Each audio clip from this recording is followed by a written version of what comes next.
E voltamos com o Sem Censura hoje, falando de teatro, de cinema, de filosofia, de psicanálise.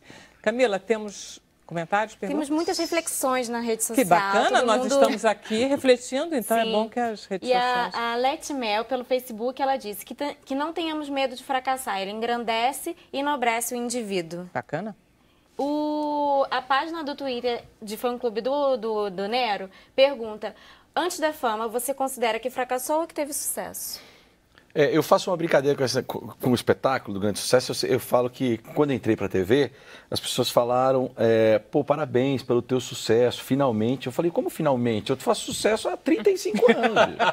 Só porque é verdade, eu trabalho com o que eu adoro, eu consigo sobreviver do que eu gosto, quer dizer, teatro, com a música. Isso sem a televisão, eu sempre sobrevivi, talvez não com roupas tão bacanas, não com um corte de cabelo tão bonito, mas eu sobrevivia muito bem, muito feliz. E se sentindo bem? Sempre, maravilhoso, talvez até melhor. Sem tanta gente me enchendo atrás, não pode falar isso, não pode falar aquilo, cuidado com isso, cuidado com aquilo. Então, Zé, aí acabando a historinha do filme, que eu te interrompi, pode acabar. Pois é, porque eu acho que o filme... Por que a humanidade ela vive num sistema de castas, né, que é insuportável. Aliás, eu estava semana, fui para lançar o filme em São Paulo, cheguei no aeroporto, entrei de uma fila. Entrei de uma fila lá, e a mulher disse, você é diamante? Eu falei, não, tem umas partes que sim. Foi bem... Mas assim, saí, fui embora. Depois que eu pensei, voltei para ela. Não, eu na verdade sou bronze, cobre, agora sou gostoso. Sou bom com sua bexiga, né? Aí nós rimos e tal, sem bobagem. Depois saí pensando sobre essa coisa das castas, né? É insuportável você ver no mundo onde cada um tem o rico, tem o pobre. Aí fica com Gandhi mesmo. Todo homem que tem mais do que eu preciso é um ladrão. E todo mundo que é empresário também quer também ser VIP. Porque isso que ela te perguntou é se você podia se tinha uma fila especial para você. Eu não tinha, eu falei, não, eu sou cobre, você era diamante, eu era fila. Falei, tem umas partes que sim, não entrei em detalhe. Tudo bem, né? Olha só, José, em relação ao filme, a Eliane, ela misturou, como é que deu esse negócio dela misturar? Gente que não é ator, mas que está numa situação de refugiado ou de ocupante, com atores como você. Qual foi... E ela dizendo que deu certo dos caras, os caras são bons atores, é isso? Ela deu muito certo porque ela pegou essa força, esse documento que está lá, essa força documental, presente na vida deles e deu um formato de ficção. Se trabalhou a luz, se trabalhou a imagem, se trabalhou a narrativa, mas sem tirar a força das pessoas. Porque não ia dar um texto para Carmen decorar, porque ela luta há 20 anos. Mas a luta da polícia botar o revólver no peito dela e diz assim, ela disse, atire, né? Atire, mas daqui eu não saio. É esse tipo de gente, pessoas que lutam de verdade. O outro, o Hassan, que é maravilhoso, palestino, que lutou 7 guerras. Essa pessoa tem história. A dramaturgia não deve entrar para atrapalhar. Ela deve entrar para fazer com que essa história fascinante, no mau sentido apareça. Olha a questão da humanidade. Por quê? É muito grande, é muito bonito isso. Agora, com o formato, misturando-se, inclusive, meu personagem, que é o Apolo, a cultura, porque se você mostra um agrupamento desse sem cultura, fica parecendo que é cupim, e não é. Eles têm teatro, eles têm música, têm literatura, só querem viver, é uma família. Mais que necessário nesse momento, que até poucos anos atrás, a gente não ia encontrar uma pessoa contra esse tipo de movimento. Quer dizer, hoje a gente vê pessoas achando que essas pessoas são um bando de vagabundos, né? Aproveitadores. Sempre tem, né? Quem acha, não, mas sempre falam que é vagabundo mesmo. Em compensação, o filme consegue juntar em torno dele, assim, gente de diversas classes sociais que gostam do filme, independente de sua posição partidária, ideológica. Posso mostrar um pedacinho, então? Deve mostrar, mostrar. Então. Emília, quer rodar pra gente ver?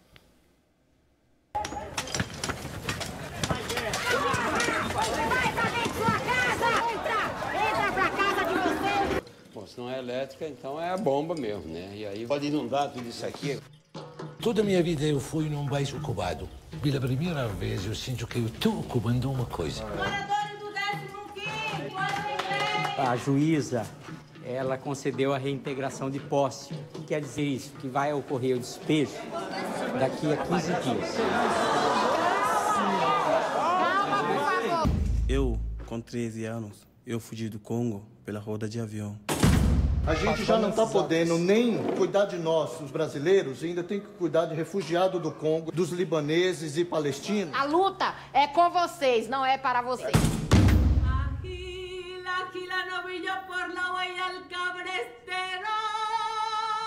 No meu país é para a mulher ou o homem pegar na mão. Tens que namorar primeiro? Estão dizendo que tem 5 viaturas lá fora. O senhor tem uma determinação judicial que tem que ser cumprida no dia...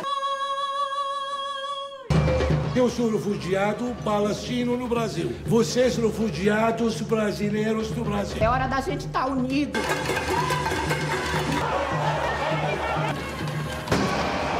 Não podemos desistir nessa hora.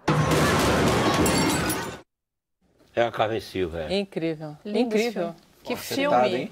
Muito Que bacana. filmaço. Não foi nem... A Lili realmente não queria fazer um filme. Eu tinha feito Kenoma com ela, Narradora de Javé, que é um filme muito bom sobre a oralidade, né? Os dois, maravilhosos. Muito bons filmes. E esse, ela acho que ela cresceu. Eu vou falar para a humanidade, cara. Não tem mais sentido. Não tem mais sentido ficar com esse negócio de excluir o outro. Para que preconceito? Eu não tenho nenhum... Eu luto para ter um conceito. Preconceito eu não quero, não contem comigo. E procuro ter base nas coisas até para poder falar. Adoro o filme. Acho o filme muito bom, porque fala de você que é psicólogo. Não, mas olha só, eu estava justamente pensando, esse filme, qual é o sucesso a que ele se destina? Qual é o sucesso que ele quer, né? Ele quer mobilizar pessoas, ele quer que a gente conheça, ele quer que a gente se comova com isso. E será que, entendeu? Será que ele consegue ser visto? Entendeu? O que para Eliane é mais importante? Mas aí que tá. É muito importante que a gente pense assim, ninguém faz um filme desse para não ser visto. Ninguém faz uma peça. É claro que eu quero que tenha 1 milhão de pessoas assistindo a minha peça, 10 milhões de pessoas assistindo o filme, mas não é a base do que a gente faz. Né? É claro que eu quero ganhar dinheiro com o que eu faço. É claro.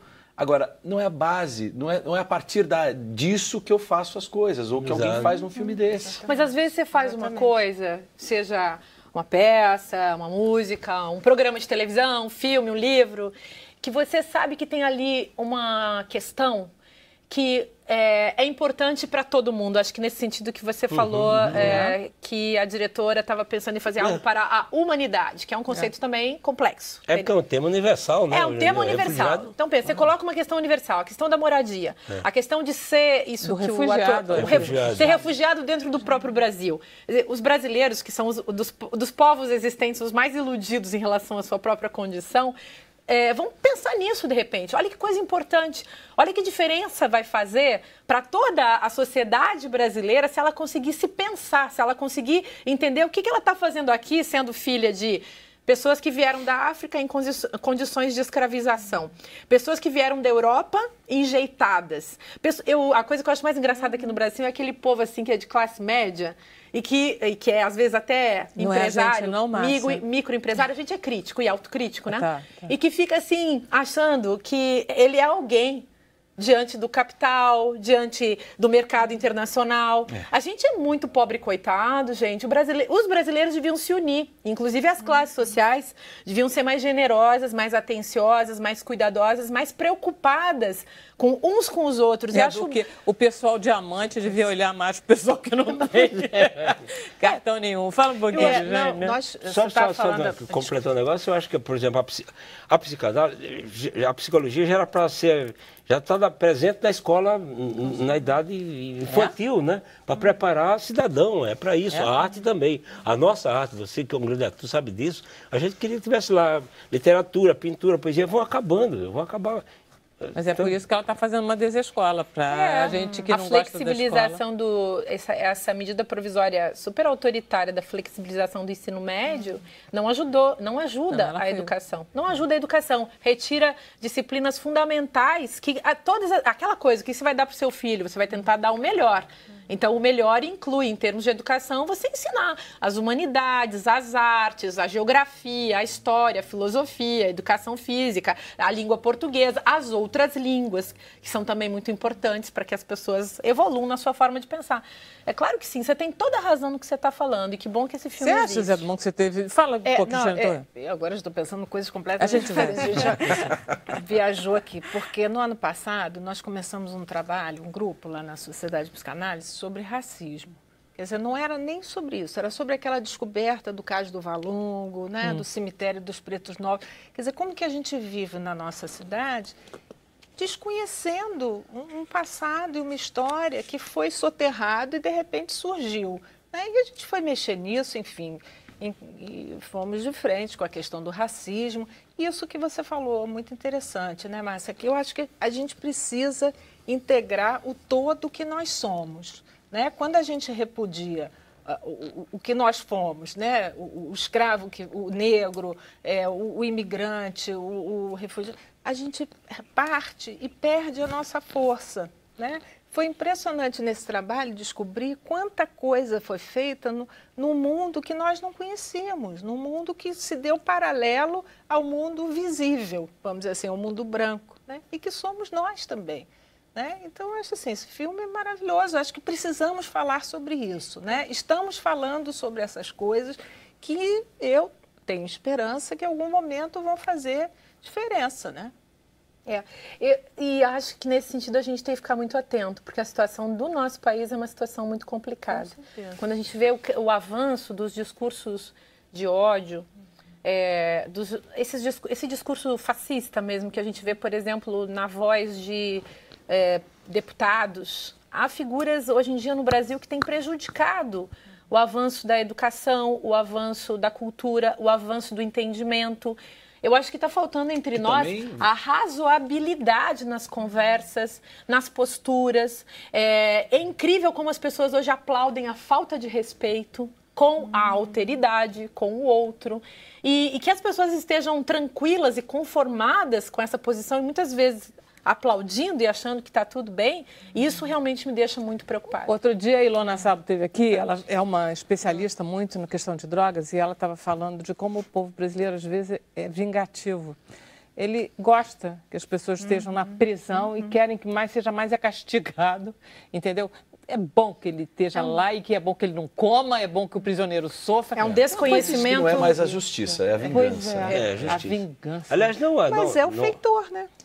É o nosso Mas passado isso que a gente tem uma coisa nossa. Não trabalhou. A justiça quase sempre nunca é feita, né? Porque o que há mesmo é esse exercício da vingança mesmo. Chega lá e raspa a cabeça. Mas, gente, isso não é justiça nem aqui, nem no inferno. Pois não, e ela tem razão quando ela lembra esse passado do feitor. É o feitor. Mas não é só isso, gente. É a instituição capitalista.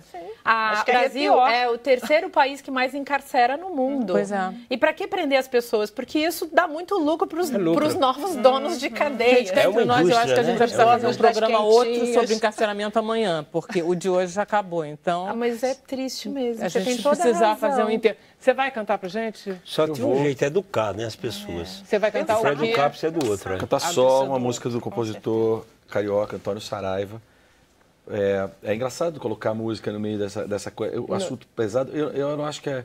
Enfim, eu não vou ficar divagando sobre isso. É essa coisa da subjetividade cada dia mais. E a gente está no momento que o artista virou vagabundo, que é isso mesmo. Lei Rouanet virou dinheiro de vagabundo, eles dão desconto para lugares de bilhões e bilhões e os artistas ganhando 0,005% são os vagabundos. É muito curioso. A gente está no momento Eu acho que vocês dois estão dignificando aqui muito a profissão do ator. Sinceramente, deixa eu agradecer. O Zé me chamou 2 vezes de grande ator. Você não poderia deixar de sair daqui sem falar que você é o maior ator do mundo. Olha só, deixa eu agradecer aos nossos convidados. Muito obrigada a vocês todos. Obrigada. A vocês que nos acompanharam de casa. Vocês agora, na TV Brasil, continua o programa Cenário Econômico com Adalberto Piotto. E para você que está no Facebook, a gente vai continuar mais um pouquinho com Sem Censura. E amanhã a gente volta às 5 da tarde. Até lá. E a gente vai ouvir Alexandre Nero cantando... Só.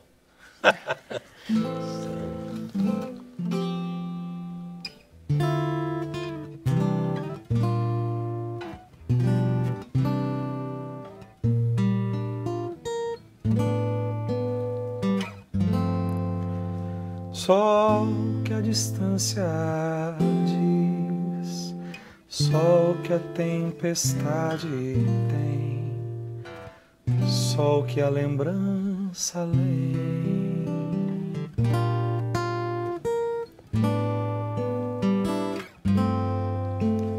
Só que no corpo cor, sol que na sombra som, sol que no sempre sem.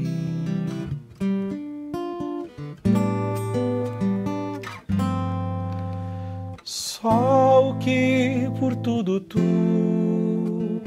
sol que por nunca nu, sol que por sempre sem.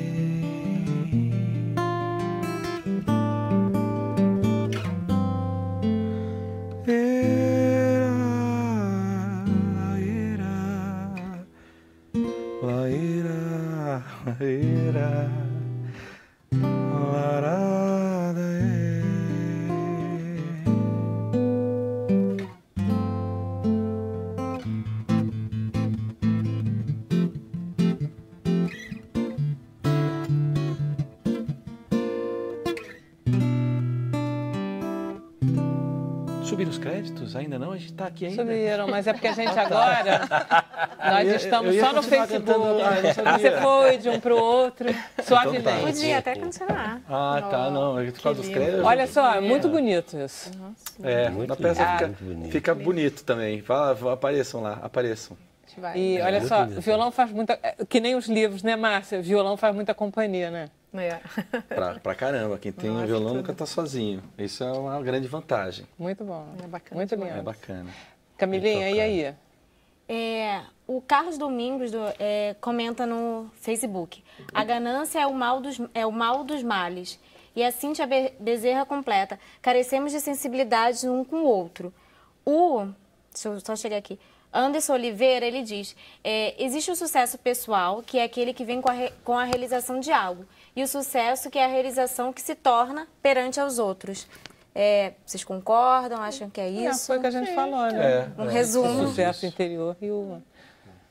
Eu gostei dessa pessoa que colocou a questão da sensibilidade para com o outro. Esse é um comentário também muito interessante. Porque hoje em dia, no cenário aí dos debates, as pessoas têm falado muito do conceito de afeto, né? E afeto eu acho que é uma palavra que a população que não está envolvida com ler as teorias, acompanhar as discussões, talvez nem saiba do que as pessoas estão falando, né? Eu acho que a palavra sensibilidade é uma palavra mais comum, que aproxima mais a discussão de muita gente, que não está ligada aí na discussão mais elitista dos afetos, né? E achei bom falar isso porque a gente perdeu de vista, talvez a gente tenha abandonado, esquecido, talvez a gente não tenha conseguido construir bem a dimensão do outro, que só pode ser construída justamente quando a gente desenvolve uma sensibilidade em relação ao outro, né? Quando você, enfim, consegue encontrar o outro. E isso depende de você poder olhar o outro, ouvir o outro, sentir o outro. Mas isso...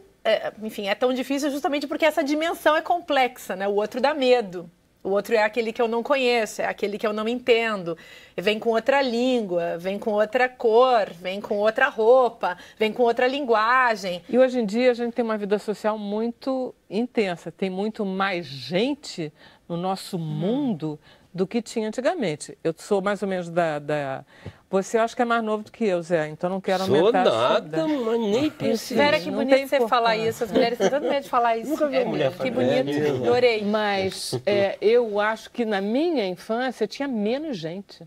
Eu acho que na infância de vocês tem muita gente. E conversava-se bem. Conversava-se menos, ficava-se em silêncio mais tempo, entediava-se mais também, sabe? Eu acho que essa geração de vocês é muito cheia de estímulos. Era menos população, de fato, e menos meios de comunicação e menos pressão para a comunicação. Exatamente. E essa compulsão a emitir mensagens não é da sua época. Não. Da minha geração, que tem 40 e poucos, 40 e vários... é uma coisa mais ou menos. Agora, a geração dos nossos filhos é um negócio aterrador. Os nossos filhos vivem conectados. Eu digo que eles daqui a pouco vão estar falando por grunhidos, porque eles vivem naquele negocinho que chama WhatsApp. E aquilo... O problema da linguagem é que a linguagem é introjetada. Você começa... Se você toca violão, o violão te constitui. Se você é da música, se você é do teatro, se você decora um texto de Brecht... isso de qualquer livro de romance que você leu, se você estudou jornalismo, se você aprendeu a escrever em português, se você é acostumado a ler jornal ou ver televisão, isso te subjetiva, isso te faz ser quem você é. Confúcio, muito tempo antes dos filósofos gregos, já tinha dito que você se torna aquilo que você contempla. Por quê? Porque o que você contempla... Gostei disso. Seja pela tua audição, seja pela tua visão, aquilo que você come, que faz parte também dos sentidos. O tátil, né, que é o abraço, que é o lugar onde você vive, o clima. Você veio de Curitiba, eu vim de Vacaria, cada um vem de um lugar. Você veio da Paraíba. Quer dizer, cada um vem de um lugar. Frio e quente. Não, pensa, você vem do sertão, ou você vem do Pampa, ou você vem do gelo, ou você vem da praia. Né? Isso vem com você. Isso vem com a gente. Então, vem com a gente, porque aquilo que está dentro é o que está fora. Então, você pensa um mundo desses, que é esse mundo onde a gente vive, que é um mundo tecnológico, de altas pressões em relação e a competitividade me impressiona muito. Mas então, e essas pressões são tecnológicas, são pressões dos meios, são pressões do sistema econômico. É muita coisa para cima de todo mundo e isso vai nos constituindo. Então, se você consegue ainda olhar para a natureza, olhar para a arte, olhar para o outro, é da mesma ordem. Uma pessoa que não consegue entender uma obra de arte, não consegue gostar dela, também não tem interesse na outra pessoa, entendeu? Mas você não vai ficar reclamando do pessoal que está de WhatsApp, não, né? Você tem algum... Nada, eu não estou reclamando, eu acho que está tranquilo, fiquem à vontade, eu acho que pra gente do filme, o WhatsApp é até enfocado isso no filme, né, da Lili, porque o único foco de resistência coletiva que a gente tem é a internet. Tem um bom uso. Se bem ou mal, você vai lá e diz assim, muito bom, hein? Se não teria falado, todo mundo muito bom. Né? Eu concordo, eu não acho isso errado, acho que a gente tem que usar, eu uso pra caramba, mas eu estou só dizendo que uma mutação na linguagem produzirá uma mutação no nosso ser. Então, tem que prestar atenção, sim, nos objetos, nos meios de comunicação, nas tecnologias que estão sendo usadas pelas pessoas hoje em dia, porque isso muda o nosso jeito de ser e muda também o jeito como a gente viu aquele filme, O Chamado, você viu? Ai, não. Olha, eu vi assim, com má vontade, aquele filme O Chamado, porque... Eu vi aquele do cabelo. A questão da linguagem. A questão da linguagem, porque ela... Você tem que ver, é um horror. É isso que você fica em pânico, pavor. Você viu, Camila?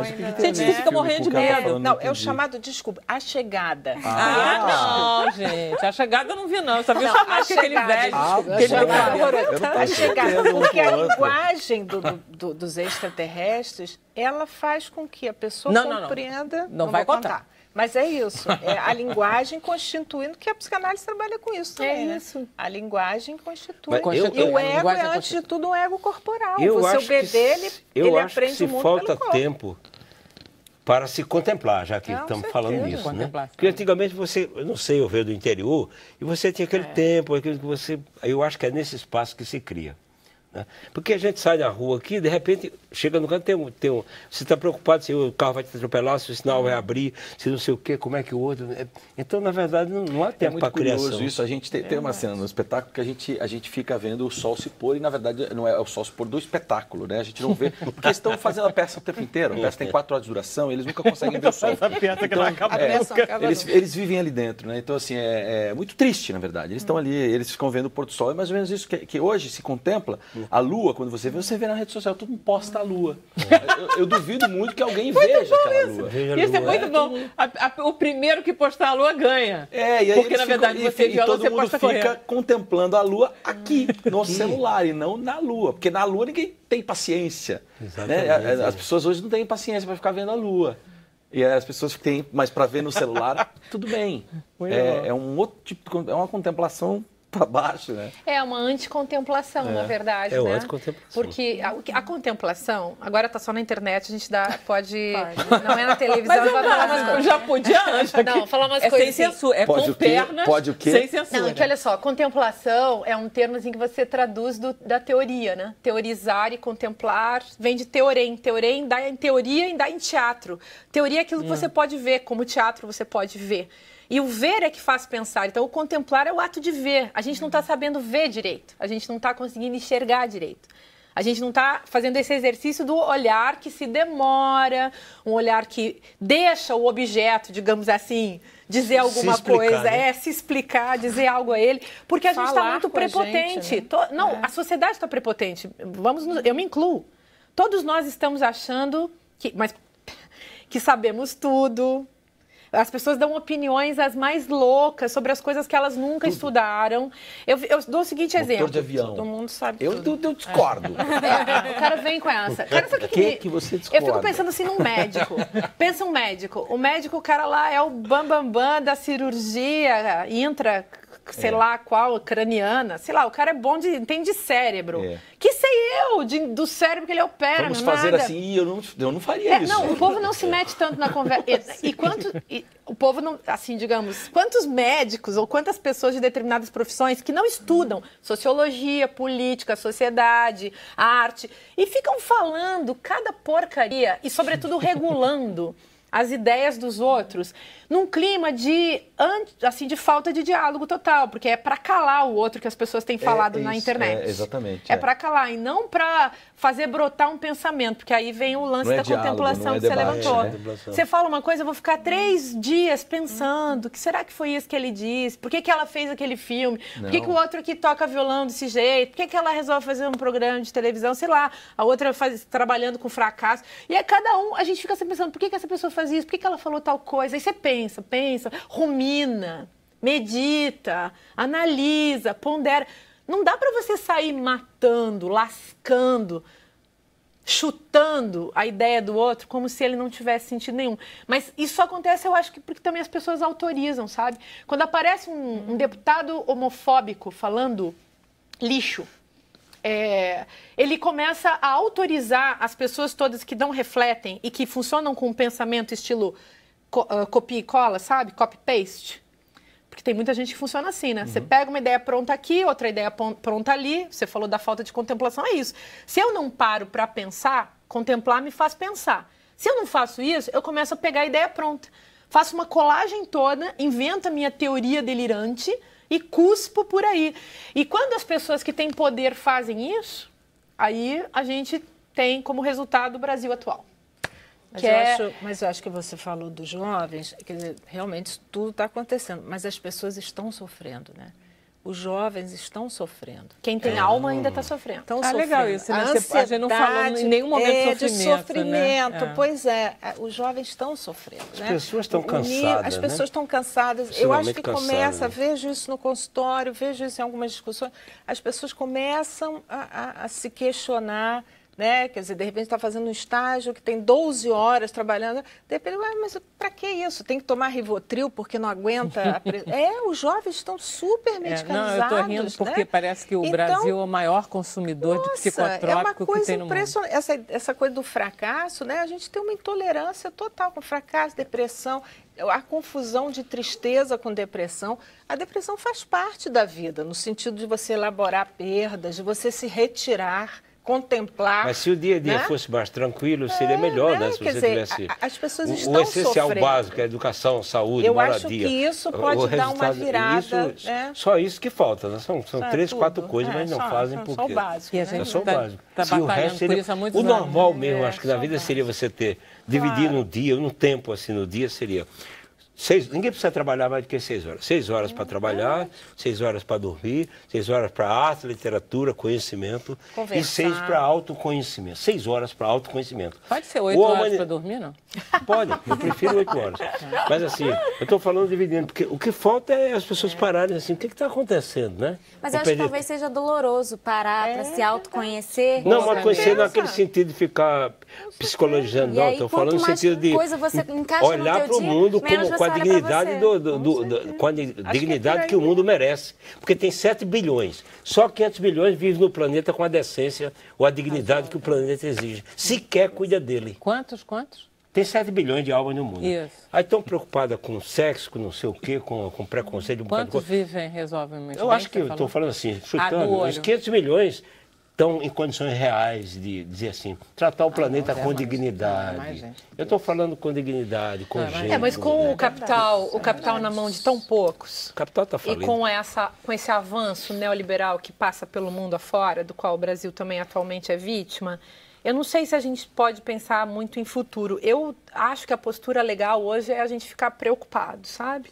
E trabalhar muito pelos direitos das pessoas. Sim. Nós pelos nossos e pelos dos outros. Porque, do contrário, a guerra de todos contra todos, ela está cada vez mais bem articulada, digamos assim, por aqueles que usam como estratégia deixar que o povo se ferre sozinho. Você tem toda a razão.